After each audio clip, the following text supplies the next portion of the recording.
లాఠీలను అడ్డం పెట్టుకుని అంటే తొత్తులుగా మారినటువంటి కొంతమంది అధికారుల్ని అడ్డం పెట్టుకుని పోలీసు వ్యవస్థను అడ్డం పెట్టి ఏ రకంగా ప్రజాస్వామ్యాన్ని కొంతమంది కాకి బూట్ల కింద ఏ రకంగా నలిపివేశారో ఛిద్రం చేశారో ప్రజాస్వామ్యాన్ని మనం చూసాం. ఆఖరికి ఎన్నికల కమిషన్ కూడా అంటే బ్రహ్మాండంగా చదువుకుని ఐఏఎస్లు పాస్ అయి రాష్ట్రంలో ఐఏఎస్లో అత్యున్నత పదవులు కూడా అనుభవించి అంటే ఈ వెలగబెట్టినటువంటి అంటే సమాజానికి దిక్సూచిగా సమాజానికి మార్గదర్శిలుగా జీవించాల్సినటువంటి కొంతమంది అంటే మీరు వ్యాపారాలు చేసుకుంటే మీ ఇష్టం, లేదా మీరు వ్యవసాయం చేసుకుని బతికితే మీ ఇష్టం, కానీ ఇవి వ్యవస్థని బాగు చేయాల్సినటువంటి లేదా ఈ సమాజానికి ప్రపంచానికి మార్గదర్శులుగా బతకాల్సినటువంటి ఎన్నికల విధుల్లో ఉన్నటువంటి ఈ కొంతమంది అధికారులు ఈ రకంగా తగలబడితే అసలు ప్రజాస్వామ్యాన్ని ఏం చేద్దామని వీళ్ళు ఈ రాష్ట్రానికి ఈ దేశానికి ప్రపంచంలో భారతదేశంలో ప్రజాస్వామ్యం చాలా గొప్పగా విరాజిల్లుతుంది. ఎన్నికలు ప్రజాస్వామ్యబద్ధంగా జరుగుతాయని మనందరం కూడా జబ్బలు జరుచుకుంటూ ఉంటాం బయట మిగతా దేశాలతో పోలుస్తూ. ఇదివరకు బీహార్ని ఇంకొక రాష్ట్రాన్ని వేలుపెట్టి చూపించి అందరం మాట్లాడేవాళ్ళు పాత రోజుల్లో. అక్కడ ఎన్నికలు జరగవు సరిగ్గా, ప్రజాస్వామ్యం బతకదు, తుపాకీ రాజ్యం నడుస్తుంది, కాకీల క్రీనీడలో ప్రజాస్వామ్యం అక్కడ బతికే పరిస్థితి లేదు అనేటువంటి అనేక పుంకాలుగా మనకు నీతులు చెప్పేటువంటి పేపర్లు రాశాయి. కానీ వాళ్ళ చూసాం ఎన్నికల్ని ఏ రకంగా అపహాస్యం చేస్తూ వస్తూ. అసలు ఓటర్ అనేవాడు ఎవరైతే పులివెందుల రూరల్ మండలంలో ఉన్నటువంటి 5 గ్రామాల్లో ఓటర్ అంటే ఓటు హక్కు కలిగినటువంటి ఓటరు పోలింగ్ స్టేషన్కి వెళ్లకుండా ఎన్నికల ప్రక్రియ పూర్తి చేస్తారు. అసలు డ్రామా ఎంత అంటే స్క్రిప్ట్ అదొక సినిమా డైరెక్టర్ గారు రాస్తే ఎలా అయితే షూటింగు సీక్వెల్స్ ఎడిటింగ్లు ఎలా చేస్తారో జాగ్రత్తగా అదే రకంగా మళ్ళీ 2 చిన్న గ్రామాలను తీసుకుని రీఎలక్షన్ అంటే మళ్ళీ ఎన్నిక జరుపుతామని చెప్తారు. ఈ తంతు చూసి వాళ్ళ నిన్న జగన్మోహన్ రెడ్డి గారు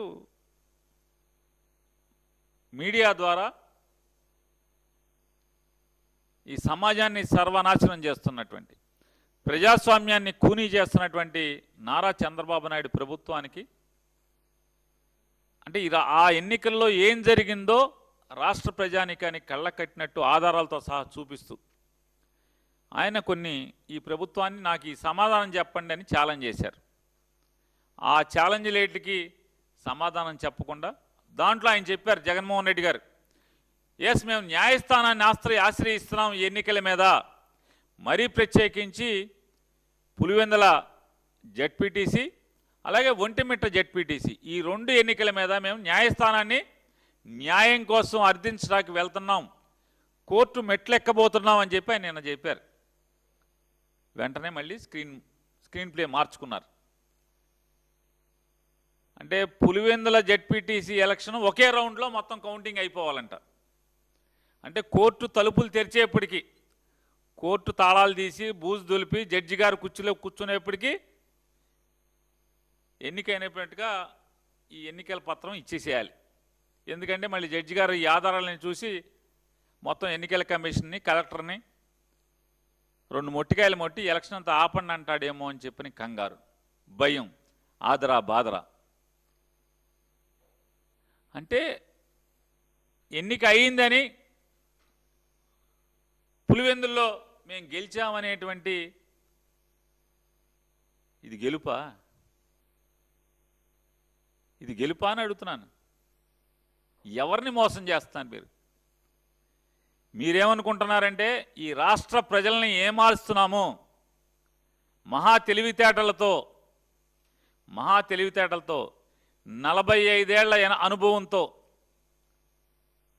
45 ఏళ్ల అనుభవంతో ఈ ఆంధ్ర రాష్ట్ర ప్రజల్ని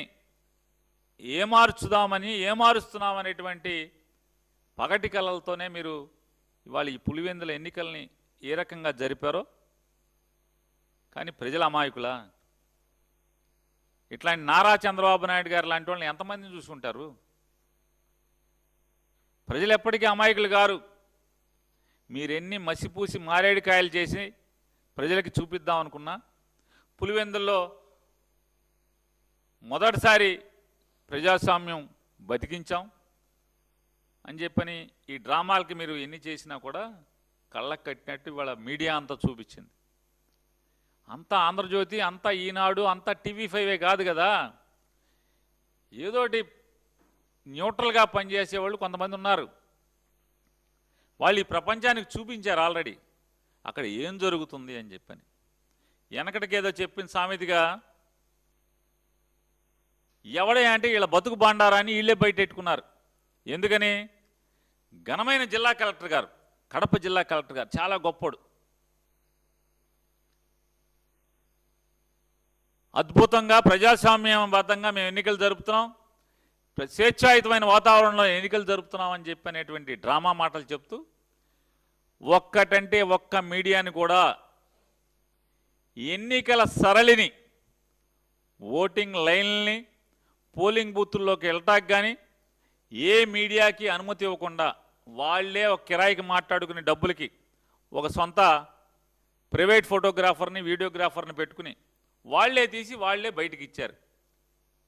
వాళ్ళ చేత్తో వాళ్ళ పాపమే పండించుకున్నారు. ఇవాళ ఈ దొంగలు దొరికింది ఎట్లాగా? ఈ ప్రజాస్వామ్యం అనేటువంటి గొప్ప ఆలయంలో, ఈ గుళ్ళో, ప్రజాస్వామ్యం అనేటువంటి గొప్ప గుళ్ళో దొంగలు ఎవడయ్యా అంటే వీళ్ళే ఈ దొంగతనం చేస్తా వీళ్ళు ఇచ్చినటువంటి సీసీ ఫుటేజీలు, వీళ్ళు ఇచ్చినటువంటి ఫోటోల్లోనే వీళ్ళు దొంగలు దొరికారు. ఆదరా బాదరా లెక్కింపు అయిపోయింది, ఎలక్షన్ అయిపోయింది,